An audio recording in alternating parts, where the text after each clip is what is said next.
Quelque chose d'étrange se passe sous l'océan Pacifique et vous n'êtes pas en sécurité. Si le pire devait arriver, la Californie, le Japon, le Chili, la Nouvelle-Zélande, l'Alaska et l'Indonésie pourraient être dévastés par des tremblements de terre immensément puissants et les tsunamis qui suivraient. La raison?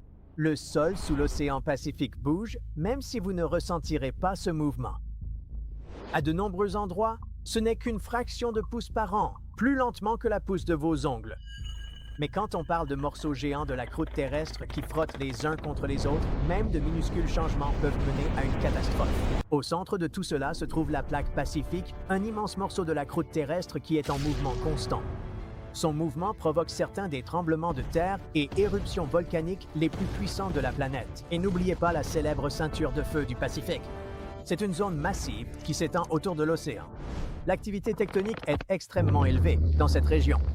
Lorsqu'un puissant tremblement de terre frappe, le sol peut se fendre, les routes et les ponts peuvent s'effondrer, et l'électricité et l'eau peuvent être coupées pendant des jours.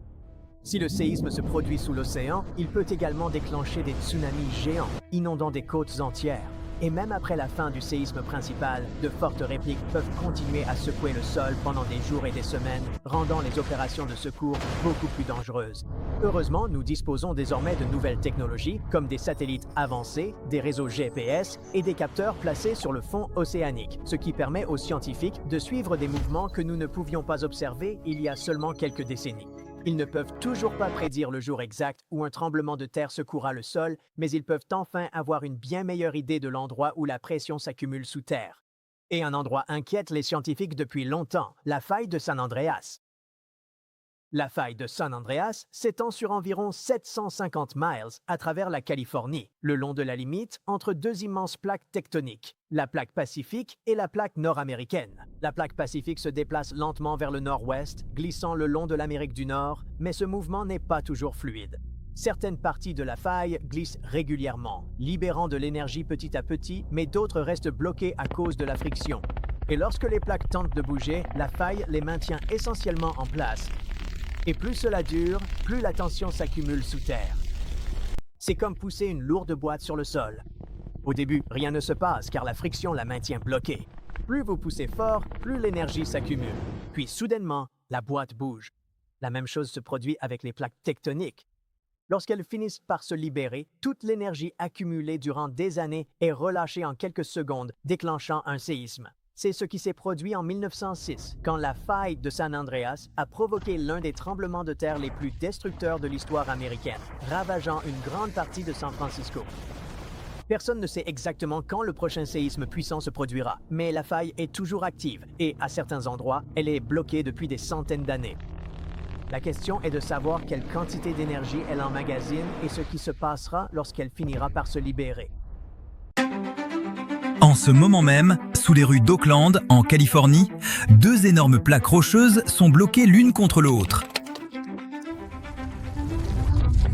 Ça ne semble rien pour un non-initié, mais le problème, c'est qu'elles se compriment un peu plus chaque année, accumulant de l'énergie comme un ressort sous tension depuis plus de 150 ans.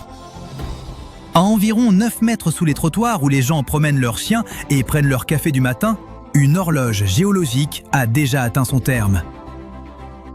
Et les scientifiques savent désormais, avec une précision inquiétante, ce qui se passe quand elle finit par lâcher. Voici l'histoire de la faille de Hayward, l'une des bandes de terre les plus dangereuses des États-Unis.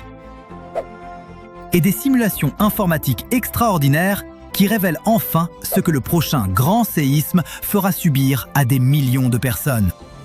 Commençons par la faille elle-même. Car la faille de Hayward n'est pas une curiosité géologique lointaine, cachée au fin fond de la nature sauvage. Elle s'étend sur environ 120 km en plein cœur de l'East Bay californienne. Directement sous des quartiers résidentiels, des écoles, des hôpitaux et des autoroutes, dans des villes comme Oakland et Berkeley. Plus de 2 millions de personnes vivent ou travaillent le long de son tracé, et selon le consensus scientifique, elle est en retard. La dernière grande rupture de la faille de Hayward remonte à 1868. Ce séisme, estimé à une magnitude de 7, fut dévastateur pour l'époque. Il rasa des bâtiments à travers Hayward et envoya des ondes de choc jusque dans San Francisco. Mais voici ce qui rend la situation actuelle bien plus grave. Le cycle moyen de la faille entre deux séismes majeurs est d'environ 140 ans. Nous sommes aujourd'hui à plus de 150 ans de cette dernière rupture. L'horloge n'a pas simplement atteint son terme, elle l'a dépassé depuis plus de 10 ans. Les chiffres de l'Institut d'études géologiques des États-Unis rendent cela très concret. Il y a environ une chance sur 3 qu'un séisme de magnitude 6,7 ou plus frappe cette faille dans les 30 prochaines années. Mais la faille de Hayward n'agit pas de manière isolée.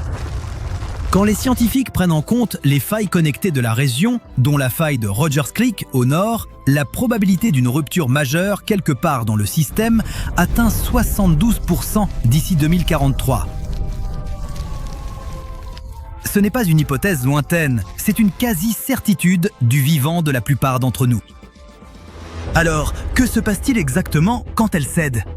Pendant des décennies, la réponse honnête était « on n'en est pas vraiment sûr ». Des modèles sismiques généraux existaient, mais la géologie de la baie de San Francisco est complexe. Un patchwork de roches dures, de sédiments meubles, de bassins profonds et de formations collinaires. Et prédire comment les ondes sismiques se propagent dans ce labyrinthe dépassait la puissance de calcul disponible. Cela a changé récemment. Des chercheurs du Lawrence Livermore National Laboratory et du Lawrence Berkeley National Laboratory ont utilisé certains des supercalculateurs les plus puissants au monde pour réaliser 50 simulations distinctes d'un séisme de magnitude 7 sur la faille de Hayward. Chaque simulation faisait varier les paramètres. Le point exact de la rupture, la façon dont le glissement se propage sur la surface de faille, la vitesse de propagation de la fracture. Le résultat n'est pas une seule prédiction, mais une carte riche et détaillée des possibilités, montrant non seulement où les secousses se produiront, mais leur intensité, leur durée et pourquoi certains quartiers font face à des risques bien plus élevés que d'autres. Leur découverte devrait changer la façon dont chaque habitant de la baie perçoit son lieu de vie. La leçon principale de ces simulations est la suivante. Le sol ne tremble pas de manière uniforme. L'emplacement compte énormément et les différences ne sont pas subtiles. Prenez les collines de l'Est, des endroits comme Orinda et Moraga. Ces communautés reposent sur des couches de roches sédimentaires plus tendres et cette géologie agit comme un amplificateur. Lors d'un séisme majeur sur la faille de Hayward, les secousses dans ces zones pourraient être jusqu'à 50% plus intenses que dans les quartiers ouest situés sur de la roche solide. Ce n'est pas une marge d'erreur, c'est la différence entre un bâtiment qui tient et un bâtiment qui s'effondre. Et puis, il y a la vallée de Livermore, confrontée à un problème différent mais tout aussi grave. La vallée se trouve dans un bassin géologique et les ondes sismiques se comportent étrangement à l'intérieur des bassins. Elles rebondissent, piégées entre les parois, incapables de s'échapper. Au lieu de durer les quelques secondes habituelles, les simulations montrent que les secousses pourraient se prolonger pendant plus de 2 minutes à Livermore. 2 minutes entières de secousses violentes et soutenues. Pour les canalisations, les entrepôts et les infrastructures industrielles, cette durée est potentiellement catastrophique.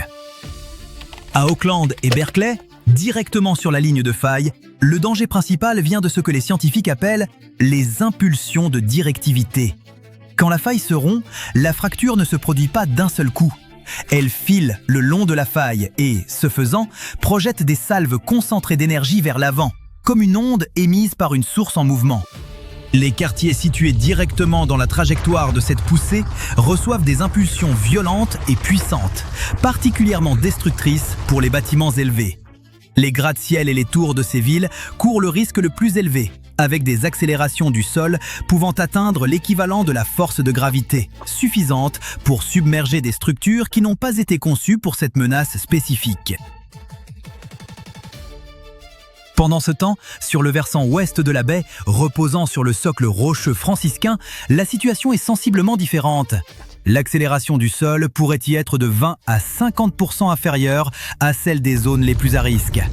San Francisco ressentira certainement le séisme, mais la distance et la géologie solide offrent une protection significative. Cela ne veut pas dire que les quartiers ouest sont sûrs. Cela signifie qu'ils sont plus sûrs comparativement. Pour comprendre pourquoi la géologie crée des différences aussi marquées, il est utile de réfléchir à la façon dont les ondes sismiques se propagent réellement. Quand une faille se rompt, Elle envoie des ondes dans toutes les directions, comme une pierre jetée dans un étang. Mais contrairement à l'eau, le sol n'est pas uniforme. La roche dure transmet ses ondes rapidement et efficacement. L'énergie passe sans s'attarder. Les sédiments meubles, en revanche, ralentissent les ondes, les compriment et les forcent à s'amplifier, de la même façon que les vagues de l'océan se cabrent et déferlent en atteignant les eaux peu profondes près du rivage. La baie de San Francisco repose sur une variété extraordinaire de matériaux, ce qui explique précisément pourquoi deux quartiers séparés de quelques kilomètres seulement peuvent vivre le même séisme de manière radicalement différente. Les simulations capturent cette complexité avec une finesse inégalée. Et les résultats montrent clairement que la géologie n'est pas un simple détail de fond. C'est le facteur déterminant qui décide qui est blessé et qui s'en sort indemne. Ce qui rend ces simulations véritablement révolutionnaires, c'est qu'elles ne produisent pas de simples données abstraites. Elles produisent des informations exploitables. Les ingénieurs peuvent déjà utiliser ces résultats. Pour les gratte-ciel d'Oakland et Berkeley, le risque d'ondes impulsionnelles signifie que les bâtiments ont besoin de renforts spécialement conçus pour absorber ces secousses brusques et soudaines, plutôt que le mouvement ondulatoire plus lent des séismes lointains. À Livermore, les fondations des nouvelles constructions doivent tenir compte de la durée prolongée des secousses, pas seulement de l'intensité maximale. Dans les collines de l'Est, la stabilité des pentes devient une préoccupation majeure. Les maisons à flanc de colline font face à un risque accru de glissement de terrain quand les secousses s'amplifient. Pour les infrastructures publiques, le Bay Area Rapid Transit, le BART, et le réseau autoroutier de la région sont désormais prioritaires pour la mise aux normes, sur la base des cartes de directivité et des simulations produites.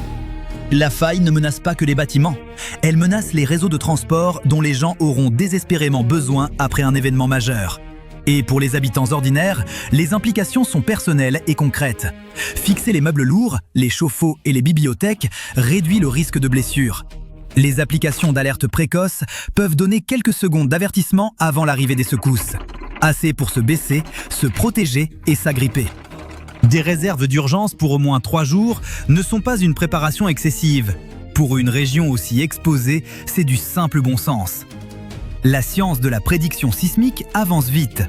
Ces simulations sont déjà étendues à la faille de San Andreas, modélisant des événements potentiels de magnitude 7,5 ou plus. La cartographie souterraine à plus haute résolution permettra d'affiner encore les modèles.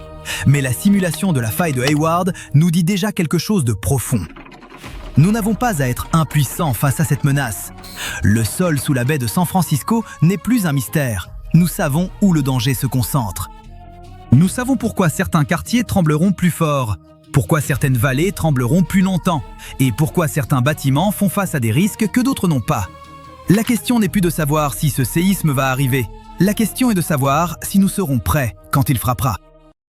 Savez-vous que notre planète porte des cicatrices? L'une d'elles se situe en Amérique du Nord. Cette marque peut révéler de nombreuses informations sur l'histoire terrestre, mais le plus captivant, c'est qu'elle pourrait transformer l'aspect de nos continents et bouleverser notre monde. Pourtant, pour une raison inconnue, elle ne l'a pas encore fait. Et ce n'est même pas la partie la plus surprenante. Le plus extraordinaire, c'est que cette cicatrice pourrait receler une immense source d'énergie propre et peu coûteuse. Partons donc pour le Kansas afin de découvrir de quoi il s'agit. Il y a environ 1,1 milliard d'années, une immense faille s'est formée dans la croûte terrestre, sur le territoire correspondant aujourd'hui au Midwest des États-Unis. On la surnomme « cœur brisé ». Cette gigantesque crevasse, remplie de magma solidifié, ressemble vraiment à une cicatrice vue de loin. Mais comment s'est-elle créée? Le rift médio-continental était un ancien fossé tectonique, une vaste fracture géologique formant de longues dépressions dans la croûte terrestre.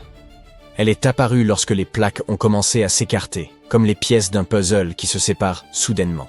À ce moment-là, des milliers, voire des millions de tonnes de magma ont jailli des profondeurs de la Terre. L'événement ressemblait à une apocalypse durable d'environ 100 000 ans, puis tout s'est brusquement arrêté, sans que les scientifiques sachent pourquoi. Si ce processus avait continué, l'Amérique du Nord aurait sans doute une apparence très différente aujourd'hui, ou peut-être n'existerait-elle même pas. À présent, cette faille ressemble à un immense fer à cheval qui s'étend du Kansas vers le nord, jusqu'au lac supérieur, et vers le sud jusqu'au Michigan. Cependant, certaines études suggèrent qu'elle pourrait être encore plus vaste, et se prolonger plus loin au sud. Sa largeur pourrait même égaler celle de la mer Rouge. Après l'arrêt du rifting, toute la vallée a fini recouverte de collines et de végétation. La faille elle-même est enfouie sous une épaisse couche de roches sédimentaires, ce qui rend son tracé particulièrement difficile à distinguer. Les parties les plus remarquables de cette vallée se trouvent dans la région du lac supérieur. Aujourd'hui, tout paraît paisible et harmonieux. Mais autrefois, des fontaines et des rivières de lave déferlaient, accompagnées de séismes, un véritable chaudron bouillonnant à l'échelle planétaire. Tout ce qu'il en reste, ce sont des dépôts de basalte, une roche sombre et dense, résultant du refroidissement de la lave. Il y avait tant de basalte que son poids enfonça progressivement la vallée dans la croûte terrestre. Même après l'arrêt des éruptions et du rifting, la vallée continua à s'enfoncer, entraînée par l'énorme masse de ces sédiments. Par la suite, d'immenses portions de la croûte terrestre, de part et d'autre de la vallée, commencèrent à se contracter, et les pièces du puzzle se rapprochèrent lentement. Ce phénomène entraîna une éjection massive de matériaux volcaniques vers la surface. Avec le basalte, des dépôts de roches cuprifères apparurent dans la vallée. Cette richesse en cuivre fut exploitée par l'homme pendant environ 8000 ans, jusqu'à la fin du XXe siècle. Les mines finirent par fermer, mais il semble aujourd'hui que l'activité minière connaisse un renouveau. Cependant, le cœur brisé ne suscite pas l'intérêt uniquement pour ces gisements de cuivre. Cette vallée renferme quelque chose de bien plus précieux et utile pour nos sociétés. Les chercheurs estiment qu'elle dissimule d'énormes réserves d'hydrogène, capables de nous permettre de basculer vers une énergie plus propre, moins coûteuse et plus efficace. Si le carburant à hydrogène se généralise, tous l'adopteront, délaissant un processus pétrolier coûteux, bruyant et polluant. Je parie que le mot d'hydrogène vous est fortement familier. Il ne semble pas représenter la découverte du siècle, et l'on en fait usage depuis longtemps. Vous avez partiellement raison, mais pas tout à fait. En effet, 90% de l'hydrogène produit par l'homme sert de matière première à l'industrie chimique. On l'emploie pour fabriquer l'ammoniac destiné aux engrais, le méthanol pour le carburant et les solvants, ainsi que pour purifier le pétrole brut. Les fabricants de verre, de ciment, d'acier et d'autres métaux envisagent désormais de l'utiliser dans leurs usines afin d'optimiser leur production. L'hydrogène pourrait devenir une alternative aux combustibles fossiles, c'est-à-dire au pétrole et à l'essence qui en dérivent. Voitures, navires, trains, avions, centrales électriques, tous pourraient bientôt se tourner vers ce carburant. Dans ce cas, la production deviendrait moins coûteuse et plus respectueuse de l'environnement. Mais cela ne sera possible que si des sources accessibles d'hydrogène sont découvertes. Vous savez que près de 95% de l'hydrogène que nous utilisons provient de combustibles fossiles. Nous gazéifions le charbon, oxydons les hydrocarbures et extrayons l'hydrogène du méthane. Toutes ces méthodes exigent un apport énergétique considérable. Pire encore, elles engendrent d'importantes émissions de dioxyde de carbone dans l'atmosphère. Mais si nous trouvons des sources d'hydrogène pures ne nécessitant aucune transformation, nous économiserions l'énergie consacrée à sa production tout en rendant la planète plus propre. Mais où sont situées de telles sources? Les scientifiques affirment qu'elles existent en de nombreux endroits sur Terre, et l'une des plus vastes se trouverait dans le rift médio-continental. Mais pourquoi ne pas simplement l'extraire? Ce n'est pas si simple. Pour obtenir de l'hydrogène pur, 3 conditions doivent être réunies. La première est la présence même de la source d'hydrogène, ce qui va de soi. La seconde concerne les roches réservoirs, c'est-à-dire les conteneurs naturels dans lesquels l'hydrogène est stocké. La troisième condition repose sur des seaux naturels qui empêchent le gaz de s'échapper. En termes simples, ces seaux agissent comme le bouchon d'une bouteille, retenant la substance à l'intérieur. Il est donc indispensable de déterminer où l'hydrogène se libère, où il s'accumule et où il est conservé. Une fois ces conditions remplies, les entreprises spécialisées dans l'exploitation des ressources naturelles peuvent débuter leurs opérations. Mais comment l'hydrogène apparaît-il exactement? Revenons aux notions élémentaires de chimie. Les composés d'hydrogène et d'oxygène constituent l'eau. Cela signifie qu'il faut décomposer cette eau en hydrogène et oxygène. Ce phénomène se produit fréquemment dans la nature, et l'on trouve de nombreux sites à travers le globe où il se manifeste. Les experts estiment qu'au moins 30 États américains possèdent des réserves d'hydrogène. Si l'on parvient à les identifier, la transition énergétique vers des carburants plus sûrs et plus efficaces pourrait accélérer. Des milliers de voitures circulent encore à l'essence. Beaucoup d'entre vous connaissent l'odeur des gaz d'échappement. cet air dense et pollué, difficile à respirer. Quant aux véhicules électriques, ils sont supposés améliorer la situation, n'est-ce pas? Or, un autre problème se pose. La fabrication des batteries de ces véhicules nuit aussi à l'environnement. Les batteries requièrent du lithium, du cobalt et du nickel. L'extraction de ces matériaux entraîne une libération importante de substances toxiques, non seulement dans l'air, mais aussi dans l'eau. Le transport de ces batteries contribue également à une empreinte carbone significative.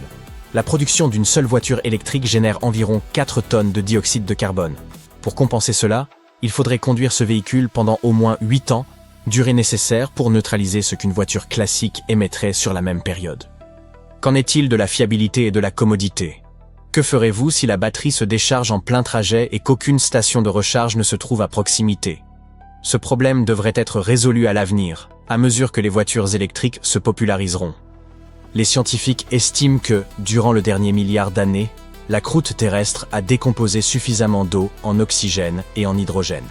Notre planète conserve ce gaz dans ses profondeurs, attendant d'être exploité.